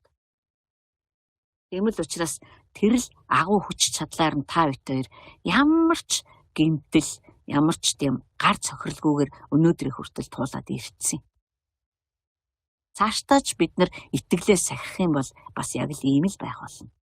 Тийм учраас би пастор хүн өдр гэдэг утгаараа биш. Би зүгээр л яг тантай адилхан хурганы цусаар аврагдсан байхгүй юу? Тэр хурганы цус миний төлөө зүгээр Юдагийн арслан шиг архирж байдаг. Энэ л цусны улмаас биднийг харанхуй буруутгаж дийлдэггүй, чадахчгүй, тэрэнд тийм зөвшөөрөл өгдөөгүй. Уг нь тэр өдөр шөнөгүй л буруутгамаар байна л да. Гэтэ тэр цус чинь өөрөө аймаар ахгүй да. Аймаар тэр дайсантай ерөөс ярьдаггүй гэсэн. Тэгсэн үгүй яана манай сувдаа тэгсэн үгүй яана ямар балан юм бэ за тийм хачин сул дорой биш. Эн чинь амьтны цус биш. Эн чинь ариун сүнсээр бүтээгдэж бий болсон нэгний ямар ч хүнийг их холцгүй гим нүглийн холцгүй тийм цус ярьж шít. Ийм учраас бурхан та хоёрыг хүссэн цагт маань сонсдог байхгүй юу? Хурганы цусаар орж байгаа учраас. Одоо энэ залбирлаараа бистэ юмыг ингээл хөдөлгөөд гэж өнгөрдөг хүмүүс бол энэ цусаар даруусгагдах хэвээр. Залбирлаараа би юмсыг хөдөлгөөд байгаа юм биш. Тэр цустай хамтарж байгаа учраас бидний залбирлууд юмсыг бий болгоод байна. Христийн нэр байгаа учраас, төлөөс нь байгаа учраас, цус нь байгаад байгаа учраас. Тэгээ Христ байхгүй, цус байхгүй, төлөөс байхгүй тэгэл бид нар юу ч биш шүү дээ. Тэгэхээр Христийн үхэл явагдахгүй байсан бол энэ илүү давуу гэрээ ажиллахгүй байх байсан. Харин үхсэн учраас гэрээ автоматар ажиллаж эхэлсэн. Яагаад гэвэл Есүс амиа өглөө цус урслаа. Яах вэ? Харагдаж байгаа ертөнцид бол Голготын толгод дээр 3 загалмай байсан. 2 гинт хэрэгтэн алуурчин дээрэмчин 2 талд нь байсан, голд нь 1 залуу байсан. Өөрийгөө Назарын Есүс гэж нэрлээ. Бурхны хүү гэж нэрлээд би бол Бурхны хүү юм гэж гим нүгэлтэнгүүдийг өршөөж, уучилж, идгээж, үхсэн байсан амьлуулж ингэж явж хагаад эцэст нь дагалдагч нар нь урваад тэгээд өөрөө нэг дагалдагчийнхаа одоо урвалтанд унаад одоо хүний нүдээр харах юм бол. Тэгээд ингээд одоо өөрийгөө өмгөөлөгч чадалгүй одоо Пилатын өмнө үж дуурахгүй байсараагаад тэгээд ингээд загалмай дээр цовдлогдоод үхэж байгаа. Тэгээд бүр тэр ихийн тамтаггүй болтлоо тамлуулсан. Тэгээд тийм цус нь урсаад үхэж байгаа ийм л хүн байсан. Гэтэл цаана нь болж байгаа юмыг одоо энд яриад нь шүү дээ. Сүнсний ертөнцид болж байгаа юм. Сүнсний ертөнцид ийм юм болж исэн байх нь. Тэр их сул дорой байдал. Тэр Христ сул дорой байхдаа тийм агуу ажил хийсэн бол дахин амьсныхаа дараа яах юм бэ? Гална үсттэй. Тэгээд тэр дахин амьсныхаа дараа биднэрт ирэхийг хүсэн байхгүй. За одоо та нар ёстой зүгээр энэ диаволын шөнийн зүүд өдрийн там болоодох. Есүс Христ өөрөө дээш өргөгдсөн. Гэхдээ тэр бидэнд бүх эрх мэдлийг, бүх хүчийг, дээр нэмээд ариун сүнсийг бидэнд өгсөн нь. Одоо бол та нар энэ газар дэлхий дээр амьдарч авсан хүний хүүгийн амиар биш. Загалмай дээр нас ороод ямар ч гэмзэмгүй цусаа урсгаад тэгээд үхлийг ялаад үхэхсдийн орны хаалганы түлхүүрийг булаагаад сатан болоод түүний харанхуй бүх хүчийг шившигт оруулаад ичгүүр болгож бүгдэд үзүүлэн болгосон. Тэгээд өргөгдөө дээш одсон тэр Христэд байдаг бүхэн та нарын. Одоо та нар зүгээр будаа болго. Одоо диавол зөвхөн Есүс Христ биш. Зүгээр Есүс Христийн авралыг хүлээж авсан хүн болгон түүний хувьд аимшиг болно гэдгийг одоо мэдэж авах болно. Тэгээд тэр дээш өргөгдсөн.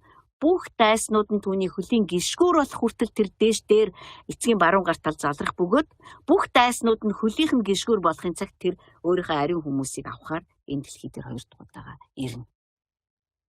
Энэ бидний итгэл. Бидний итгэлийн гол одоо зүрх нь энэ байхгүй юу? Түүнээс биш миний амьдралыг сайжруулах төсөл над миний хэрэгтэй байгаа юмыг өгөх барих тэгэл өрнөөс гаргах эсвэл өвчнөөс салгах малах эдгээр чинь бүгд дагалдах юмсууд чинь бонус маягаар байна угаасаа бурхантай амьдарч байгаа цагт энэ бүхэн чинь зүгээр аяндаа болж идэг. Бид нар зөв хооллол эхлэхээр бие маань аяндаа ирүүлждэг шиг. Бид нар бурхантай хамт амьдардаг учраас бид нар аяндаа хөгжиж, аяндаа бид нар бурхантай хамт амьдардаг учраас ухаажиж, төлөвшөж, бид нар аяндаа одоо сүнсний хэмжүүрүүдийг авдаг.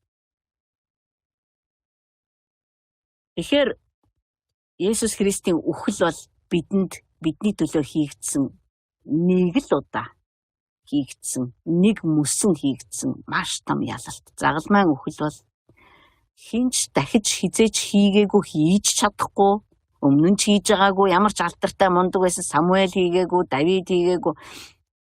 Яагаад бид нар хүн байсан. Бид нар эрэгтэй эмэгтэй хүмүүсийн дундаас төрсөн. Тэгтээ бурхантай хамт алхаж байсан. Тэгтээ бид нар бүгд Христийг хүлээж байсан. Христийн үхлээр шинэ гэрээ хүчинтэй болсон. Одоо шинэ гэрээний бүх ашиг тус та биднийх. Бид нар шинэ гэрээний үйлчлэгч нар бас. Тийм учраас Паул хэлсэн шүү дээ. Бид нар өстө Мосегийн үйлчлэл цаашаа. Бид нар бүр ямар ч бүтээлэггүй нүрээр бурхныг хард юм аа. Тэгээд тэр бурхны алдартай цог жавхланд гэрлэн намайг өөрийг мань гэрэлтүүлт юм аа.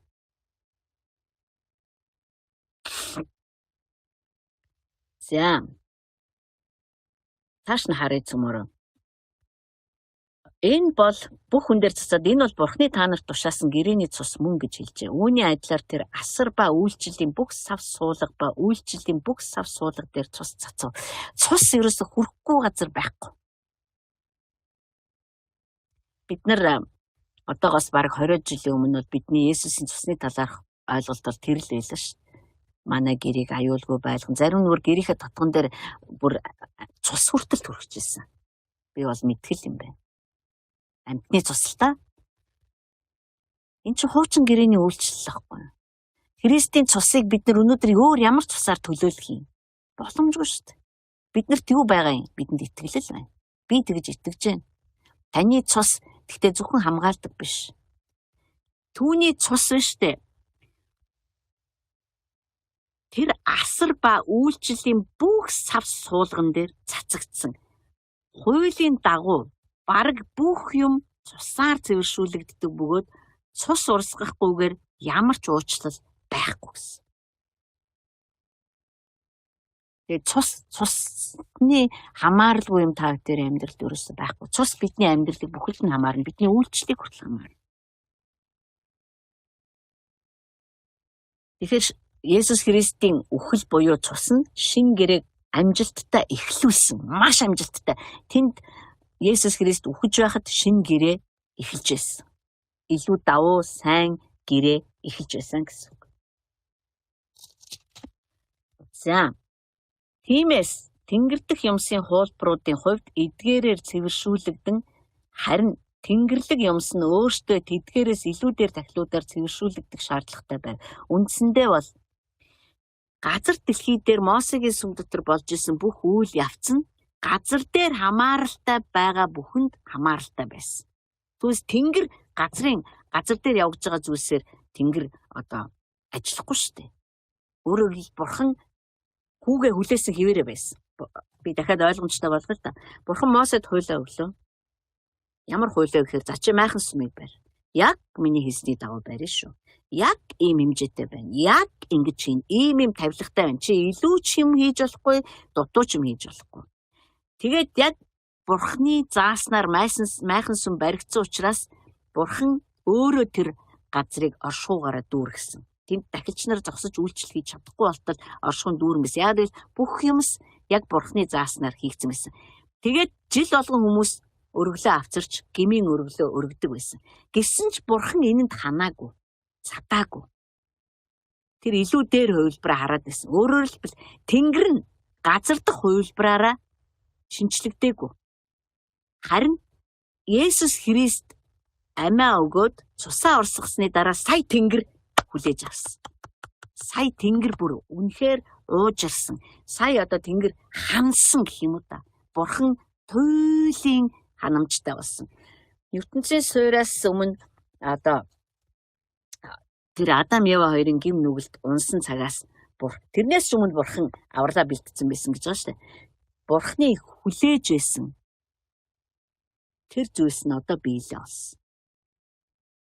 Тэнгэр өөрөө сая одоо шаардлага хангах үйс тэр цусыг өөртөө хүлээж авсан. Учир нь Христ жинхэнэ юмны хуулбар болох гараар хийгдсэн ариун газарт ороогүй юм аа. Харин идүүгээ бидний төлөө Бурханы оршихуйд үзэгдэхийн тулд Тэнгэрт өөрт нь орсон юм аа. Есүс Христ тэр сүм рүү ороогүй цусаа аваад. Тэгэхэд ч яагаад өнөөдөр шинэ гэрээний итгэгч нар Христийн цусыг төлөөлж амьтны цусаар өөрийнхөө гэр орны хаалга татхан дээр одоо зурна вэ? Тийм хүмүүс байдаг шүү дээ. Та нар үнэмшүүгүй. Бид нар тэгэх ямар ч шаардлагагүй. Бид нарт энэ хуучин гэрээтэй холбоотой юу ч хийх шаардлагагүй. Бид нар Есүс Христийн Матай, Марк, Иохан, Лук номуудыг харах юм бол Есүс Христ өөрөө нэг ч удаа ийм юм хийж байгаагүй. Нэг ч удаа майхан сүмийн ёсол дээр очицоо ингээд амтан өргөж байгаагүй. Юу хийхээ тэр айгүй сайн мэддэг байсан ч бас юу хийхгүйгээ маш сайн мэддэг байсан. Гэтэл өнөөдөр бид нар ингээд ариун усаар өөрсдөө цацж байгаа ингээд хаанаас ч юм авцсан нэг ариун ус ч гэнэ ариун тос ч гэнэ юм цацаад эдгээр чинь бүгд хуучин гэрээндээсэн бэлгэдлийн чанартай зүйлсүүд шүү. Харин одоо бидний дотор тослогоо ажиллаж шүү ариун сүнсний. Бидний дотор Христ өөрөө амьдарч шүү. Бид нар өөрсдөө тэр майхан сүмэнд болцсон сууж шүү. Тэгэхээр бид нар цаг нь дууссан хүчингү болсон тэр гэрээг өнөөдөр яагаад гэвэл бид нар харагдахгүй байгаа зүйлстэй итгэж чадахгүй, итгэхээсээ одоо итгэж чадахгүй байгаа байхгүй. Бид нар харагдж байгаа зүйлийг л хайгаад. Тийм учраас маш олон христчид өнөөдөр юудын шашин руу эргэж шít. Еврей судлаачид болж гин. Иерусалим руу очиж гин. Бид нар тийх байсан бол Христ үхэх хэрэггүй байлаа шít. Бурхан зүгээр заагаад өгчөж та нар Иерусалимд очиод тэр хадан дээр очиод мөргөд байгаарай. Тэнд миний хүү одоо хүлс нь цусуулж ирсэн шүү. Та нар Голгот дээр гараад залбираад байгаарай. Тэнд миний хүү цовдлогдсон шүү.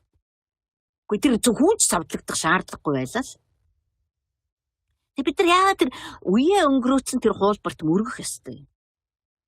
Харин биднэрт итгэлээрээ амьдардаг тийм амьдрал өгчөд байгаа байхгүй юу? Юу ч болж исэн. Хүүгийн цусны хүч чадал ариусгах бид нар яагаад өөрсдөө ариун хүмүүс гэдэг юм. Зарим ч одоо өөрийгөө ариун хүн гэж хэлэхээс айдаг ичдэг баг. Яагаад гэвэл миний ариун байх ч гэж баг. Миний ариун байна гэж юу ээдэг юм бэ гэж бодож байгаа чинь өөрөө биднийг хүний хичээл зүтгэл дээр анхаарад байна гэж байгаа яг адилхан. Энд чи би хичээл зүтгэсэн учраас ариун болно гээгүй шүү. Би намайг ариусгасан тэр цусны хүч чадалт нь Христийн үхэлд дахин амьлтанд нь итгэсэн учраас Христ миний төлөө тэр өөсөвгүй одоо гим зэмгүй цусаа бариад Тэнгэр рүү орсон юм а. Одоо тэр цусны улмаас би бүрэн хүлээн авагдсан, бүрэн уучлагдсан, Бурханы хүүхэд болох байтугай бүр өв залгамжлагч нь болсон гэдэгт би итгэх итгэлээрээ л амьдарч байгаа шүү. Энийг ингэж гаргаж харуулах юм байхгүй шүү бид нарт. Гэтэ бид нар зүгээр итгэдэг байхгүй юу? Дараагийн бүлэг дээр итгэлийн тухай бид нар илүү тодорхой ярина л да. Тэр өөрөө тэнгэрт орсон юм аа. Тэргүүн тахилч жил бүр ариун газар руу өөрийн биш цустай ордог шиг тэр дандаа өөрийгөө өргөх албагүй байлаа. Өөрөөр хэлбэл англи библиэр ингэж хэлсэн маа. Жил болгон өргөл өргөх нь чухал байгаагүй маа. Хэрэг жил болгон тэр цусаар гим нүглийн уучлал өгөгдөх нь чухал байсан бол Есүс Христ ертөнцийн суурьаас эхлээл жил болгон цовдогдож өгөх хэрэгтэй бол. Энэ дараагийн өгүүлбэр дээр хэлж байна л да. Тийм бишсэн бол тэр ертөнцийн суурьаас хойш үргэлж зовох хэрэгтэй болно. Харин идүүгээ үеийн төгсгөлд өөрийгөө дахил болгон нүглийг зайлуулахын тулд тэр нэг удаа үзэгдсэн юм аа. Нэг удаа өгөх нь хүмүүст тогтоогдсон. Үүний дараа шүүгдэхийн адил тийхүү Христ мөн олонний нүглүүдийг үүрхийн тулд нэг удаа өргөгдсөн бөгөөд хоёр дахь удаага үзэгдэхдээ нүглийн асуудлыг шийдэх гэж биш. Харин өөрийг нь тэсэн ядан хүлээж байгаа хүмүүсийг аврахаар ирэх юм аа. Өөрөөр хэлэх юм бол Есүс Христ одоо Бурхан жилд нэг удаа хүний гим нүглийн асуудлыг шийдэхийн тулд малын цусыг авчраа гэдэг байсан. Бурхан нэг цусанд донтцсон учраас биш. Яг л гим нүгэл бол цусаар л цайруулна. Гэтэ гимгүү цусаар. Гимгүү цусыг төлөөлж л малын цус, амьтны цус урсгадаг байлаа шүү дээ. Хүний их биш. Бурханы тушаалд байдаг. Та нар одоо харь үндэстнүүд өөрийнхөө хүүхдүүдийг гал дундуур гаргаж наад одоо өөрсдийн бурхттай дахил өргөдгөө. Би тэрийг үзэн яддаг гэж хэлдэг. Бурхан зүгээр гимгүй цусыг төлөөлж амьтны цусыг надад өргөөл гэж хэлсэн. Хэрвээ олон удаа өргөх нь гол асуудал байсан бол Христ олон удаа өөхөх хэрэгтэй болчихж байгаа. Гэтэл тийм биш. Хэдэн удаа малын цус өргөхдөө ч асуудал биш. Тэгэхээр штэ. Одоо Абелийн үеэс эхлээд хүмүүс одоо Бурханыг таньж мэдсэн хүмүүс одоо Бурханы аврал гимгүү хурганы тусаар ирэх юм байна гэж таньсан бөгөөд тэр өргөлөө өргөдөг байсан. Өргөсөөрөө байгаад Мосегийн үед бүр хуульчлагдаад ингээд өргөөд Израильчууд Есүс Христийг ирэх хүртэл жилд нэг удаа тэрүүн тахилчид амтан аваажж өгөөд тэрүүн тахилч өөрийнхөө болоод бүх ард түмний санаатай болоод санаандгүй үлдсэн бүх гим нүглийг зайлуулахын тулд Бурханаар уучлуулахын тулд цусаан бариад ариунаас ариун газар руу ордог байсан. Гэхдээ энэ нь гим нүглийн асуудлыг шийддэггүй байсан. Энэ нь зүгээр л дараа жил дахиад би орох ёстой гэдгийг л сануулдаг байсан. Дараа жил би дахиад орно. Тэрний дараа жил би дахиад орно. Энэ нь Христ ирэх хүртэл гим нүглийн асуудлыг шийдэхгүй боловч Христийг ирэх хүртэл ингэж явагдаарай гэсэн Бурханы тушаалын дагуу явагдаж байсан. Харин Христ ирснээр өөрийнхөө цусыг бариад тэнгэр рүү орохдоо энэ өргөлийг дуусгар болгоцсон. Дууссан. Дахиж ингэж өргөх шаардлагагүй. Яг л илүү дээр цус аваад Есүс Христ тийш орсон. Илүү дээр цэвэршүүлдэг. Бүр байнга цэвэршүүлдэг. Тийм учраас бид нар өштэй өөрсдийнхөө дотор бид нар руу ямар нэгэн байдлаар буруутгал ярьж эхлэхэд бид нар үнэхээр Христийн цусыг дахин санах ёстой.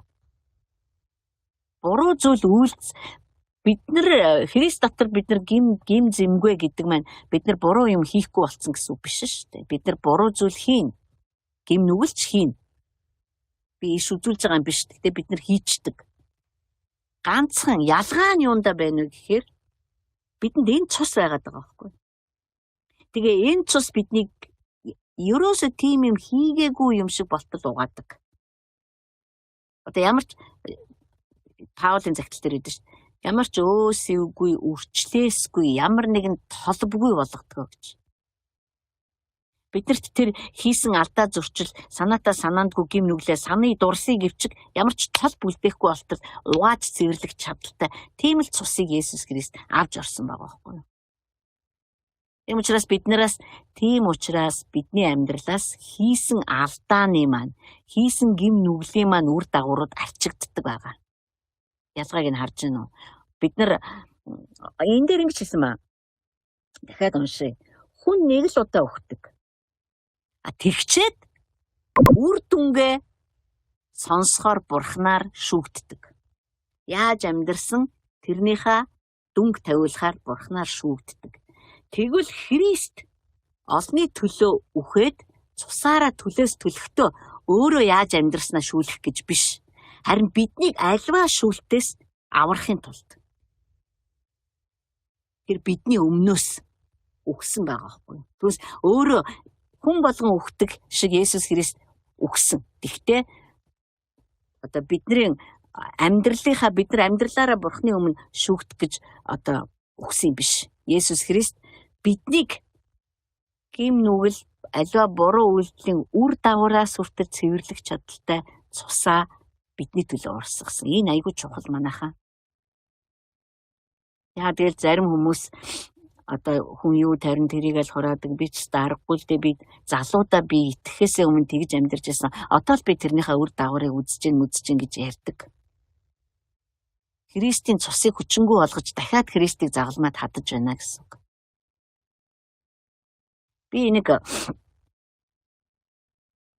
Би Христэд итгэхээсээ өмнө баг 3-4 ч удаа аборт хийлгэж байсан. Христэд итгэхээсээ өмнө.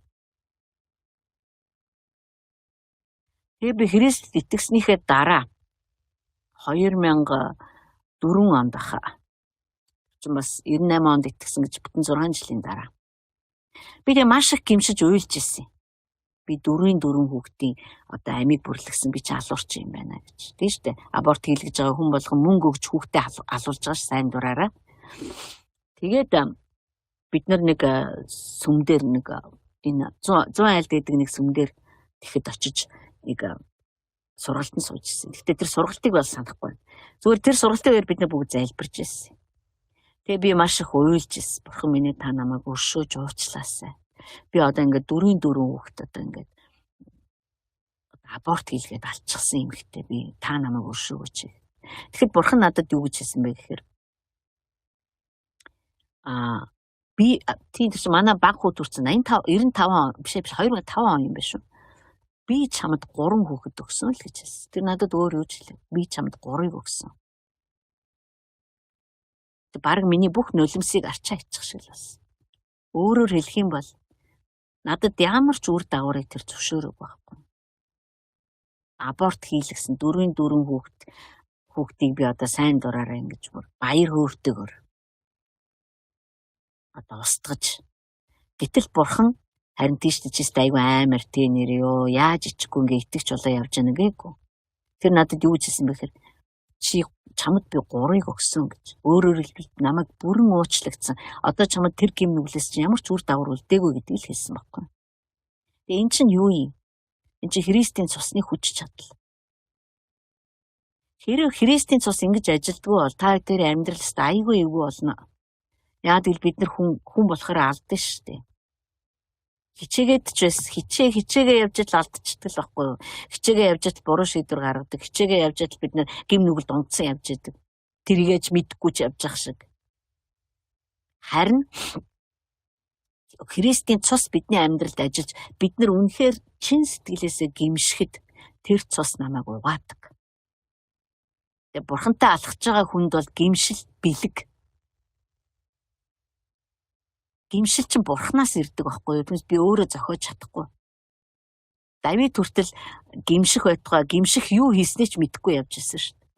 Тэгэхэд Натан түүн дээр орж ирээд ямар аимшигтай гим нүгэл үлдсэнийг нь хэлсэн шүү дээ. Тэгэхэд сая Давид харж байгаа шүү дээ. Тэр чинь тэгтлээ хүн сохордог л ахгүй да эцсийн бүлэгт. Тэгээд Давид уучлалт бурхан Давидыг бүр ёстой угаадаг. Тэр дахиж тийм төрлийн гим нүглийг хизээч үйлдэггүй. Бүр хожим нь түүнийг одоо түүнд бүр залуу үсгэлэн дэмхтэйг авцраад өвгт нь хийж яхад ч Давид тэрэнд хүрээгүй. Тэр гимшил бурхнаас. Тэгэхээр бурхан бидэнд гимшдэг зүрх сэтгэлийг өгөөсэй. Тэгхийн бол Христийн цус тэнд найдвартай ажиллана.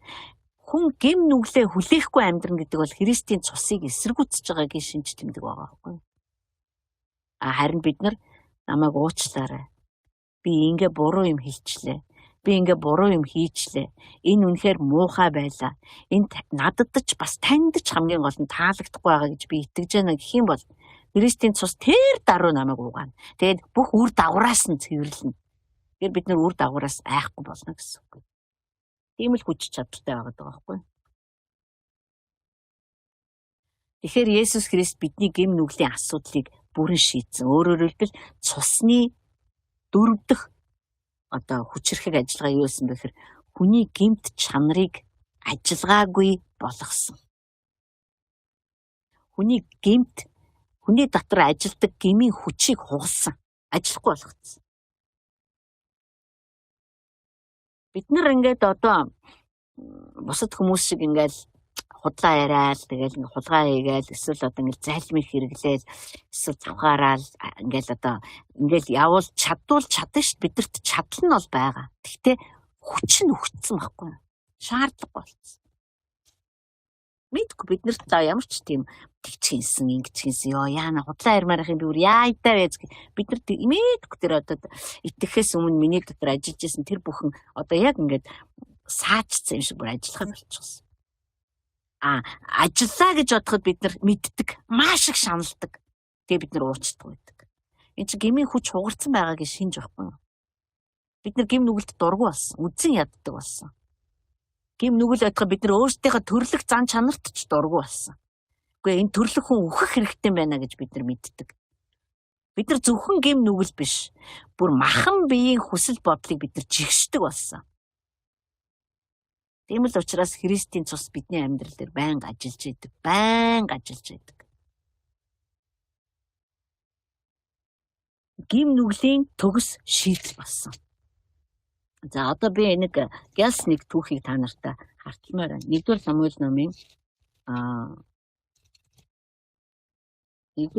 номын 3-р бүлэг.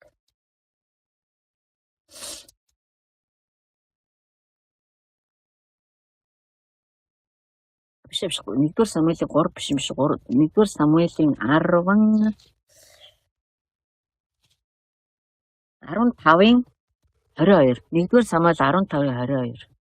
Энд Самуэль насанд хүрсэн Израилийн нутаг дэвсгэрийг захирдаг чирхэг тослогоог Самуэлийн тослогоо гэж нэрлэгдэх тэр тослогоог хүлээгээд авчихсан ийм нэгэн ба. Тэгээд ингэж хэлж байна. Эзний дуу хоолойг дуулууртай дагах нь эзэнт шатаалт дахил өргөлүүдийг өргөж баярлуулахаас илүү дээр юм. Харагтун дуулууртай дагах нь дахил өргөхөөс илүү. Сонсож дагах нь хуцсын өөхнөөс илүү. Учир нь тэрслэл бол ид шидүүлдэж байгаатай яг адилхан. Тэрслэл гэдэг чинь том нүгэл байх нь шүү дээ. Захирагдахгүй байх нь гин ба хуурамч шүтээнд мөргөж байгаатай адил юм.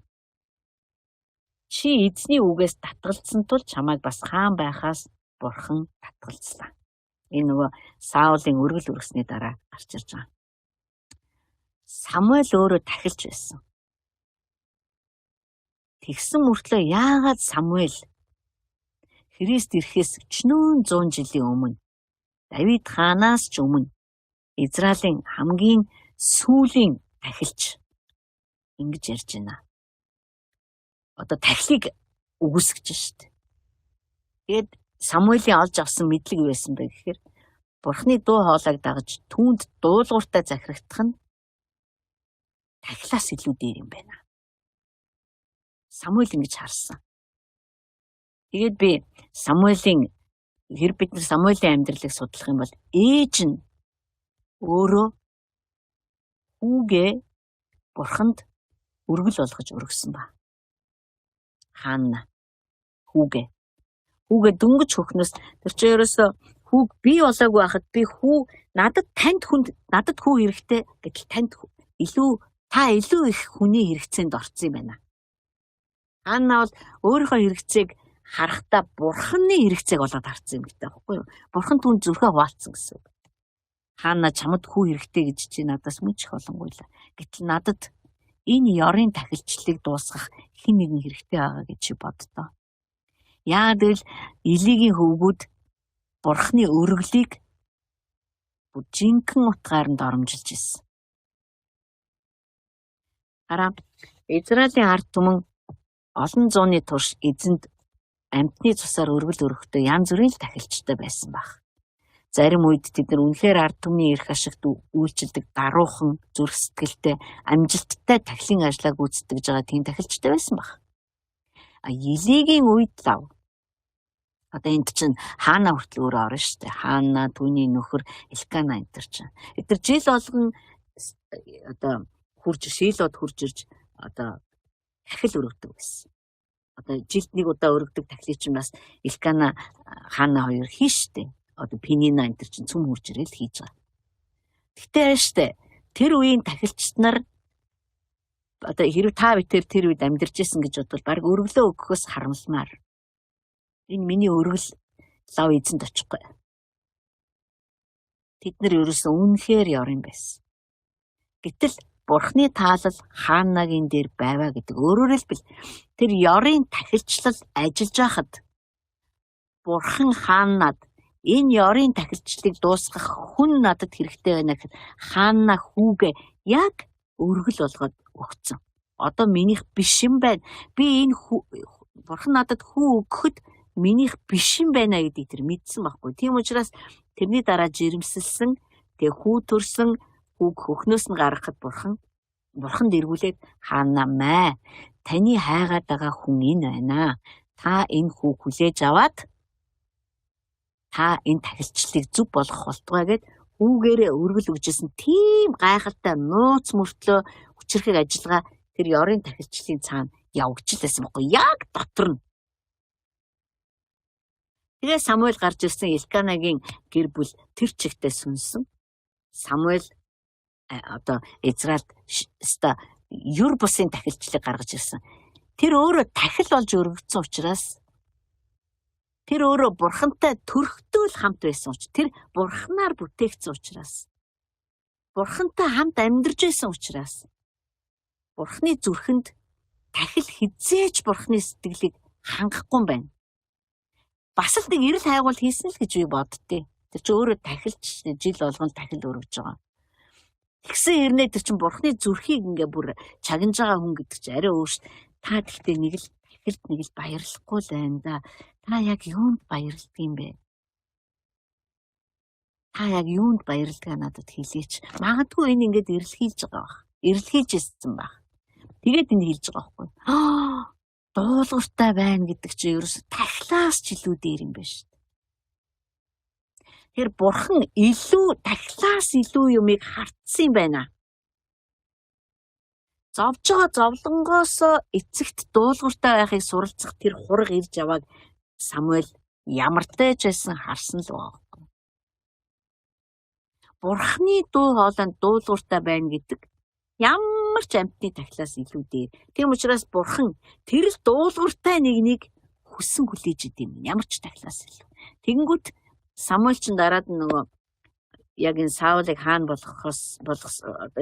чамайг хаан байлгахаас Бурхан татгалцснаа гэснийхаа дараа Бурхан түүнийг Давид руу явуулдаг шүү. Тэгээд тэр Давидын дээр тос асгадаг.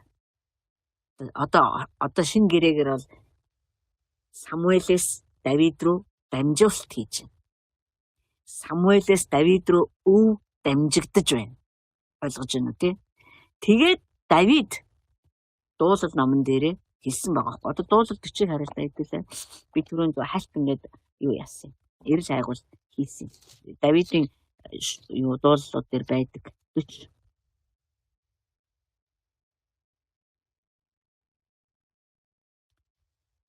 40. Тахил болоод эдийн өргөлийг та хүсээгүй. Та чихийг минь нээсэн. Шатаал тахил болон нүглийн төлөөх тахилыг та шаардаагүй. Тэгэхэд би харагтун би ирлээ. Хуйлмал номд миний тухай бичсэн байдаг. Бурхан минь ээ би таны хүслийг гүйцэлдүүлэхдээ баяртай байдгийм а. Таны хууль миний зүрхэнд бий гэж хэлсэн. Давид бас энийг харцсан. Тахилаас илүү дээр юм байна да. Илүү дээр цус байна. Илүү дээр төлөөс байна. Илүү дээр золиос байна. Тэгээд тэр нь одоо энэ яг дуулууртай байдал гэж харсан байгаа байхгүй. Гэхдээ хүүгийн дуулууртай байдлыг би яриад байгаа шүү. Түүнээс ш зүгээр л ингээд нэг дуулууртаар сүмдээ явах тухай юу ч яриаггүй. Одоо зүмөрөө дуулур 51-ийг харъя. Дуулур 51 бол Батшебата үндэсний дараа одоо Давидын бичсэн дуулал гэж бүр алдартай байна. Найрал дууны удирдаачид Давид Батшеба руу орсны дараа иш үзүүлэгч Натан түүн рүү ирсэн үеийн Давидын дууллаа гэж. Энд ингэж хэлсэн байна. Учир нь та тахилд баярлдаггүй. 16. Тийм бичсэн бол би түүнийг өргөмөр л байна. Давид одоо энэ их шаналл дотроо би яавал таныг тайвшруулах вэ гэж шээ. Тэнгүүтээ олж авсан юм нь юу вэ гэхэд заавал тахил биш юм байна. Хэрэг тахилсан бол би хэдэн мянгаар нь хонь хураг өргөгсөн. Бурханд өргөх тахил бол эмтэрсэн сүнс юм. Пүү энэ бол бүр зүгээр үнэн гүнзгий ойлголт байгаа байхгүй. Өөрөөр хэлбэл биш дээ. Давид бүр үнэхэрийн жинхэнэ гимшил гэдэг чинь ерөөсөө яг асуулж байгаатай яг адилхан юм байна гэдгийг мэдчихэж байгаа байхгүй. Бүр ингэж бүр одоо энэ дуулал 51 чинь та одоо тэ миний яарсан яснуудыг бүтэн болгож гаргаж ирээч гэж үнэхээр тэр өөрийнхөө бурууг хүлээж тэр бурхныхаа эсрэг гим нүгэл үйлдсэн байгаадаа бүр мөсөн бутарч унаж байгаа тэр хүний дуулал ш. Тэгээ хэлж ш. Пүүх энэ эмтэрсэн зүрх бол танд өргөж байгаа тахил юм байна.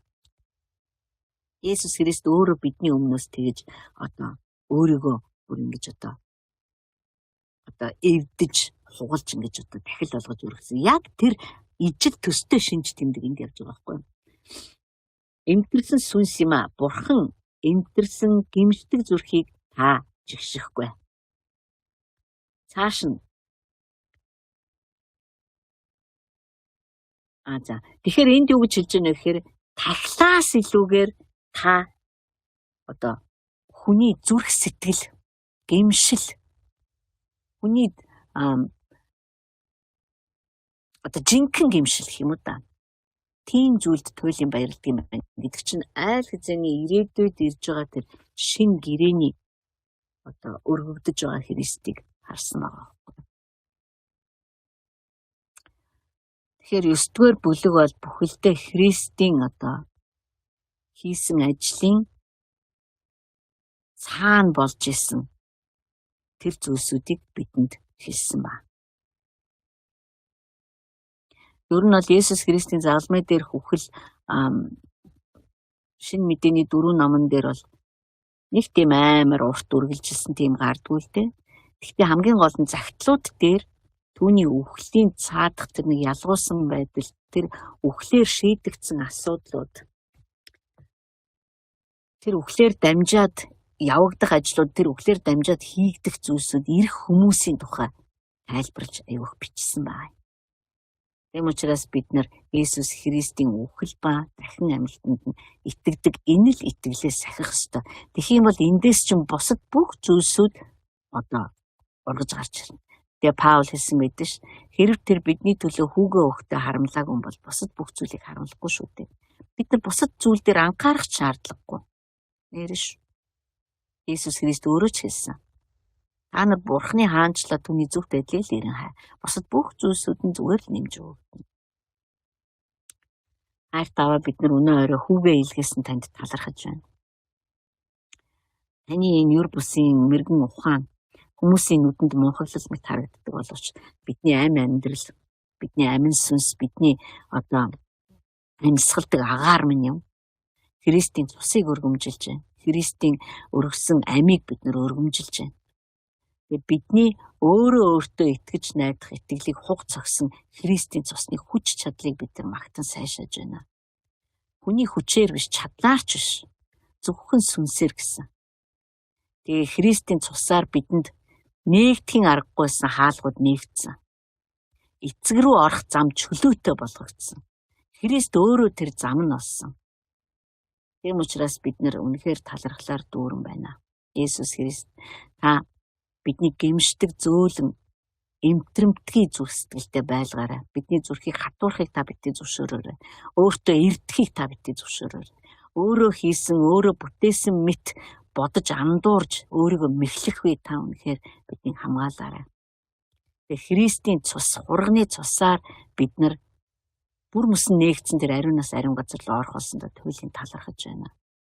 Тэгээ танд бүх алдар нь байх болтугай гэж би хайрт эзэн Есүс Христийн нэрээр ярьж байна. Амен.